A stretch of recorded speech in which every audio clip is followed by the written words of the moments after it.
文迪師傅，有很多人炒股啊，他一夜暴富，然後他又能夠一夜歸零。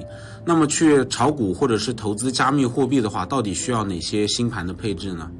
其實咧有啲格局咧係一夜暴富嘅格局，亦都有啲格局係一夜清零嘅格局。咁首先咧，好多人都知道啦，火貪格、靈貪呢啲都係暴富格局啦。但係好少人會知道，另外仲有一個格局咧，就係火星加祿存或者化祿，或者零星加祿存或者加化祿，都係一夜暴富嘅格局嚟嘅。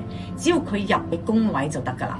譬如係關於財嘅宮位啦、命宮啦、福德宮啦、財帛宮啦、官祿宮、田宅宮都係一夜暴富嘅。咁如果最主要嚟講係炒幣嘅話咧，最好就係命宮或者福德宮有暴富星。咁你炒股票或者投資加密貨幣嗰啲偏財運咧就會比較好，會容易一夜暴富。咁有啲人咧一夜清零係點樣嘅格局咧？就倒翻轉啦，火星零星就唔係加化祿，係加化忌啦。如果火星零星遇到化忌同宮或者夾宮咧，都會令到佢一夜清零嘅。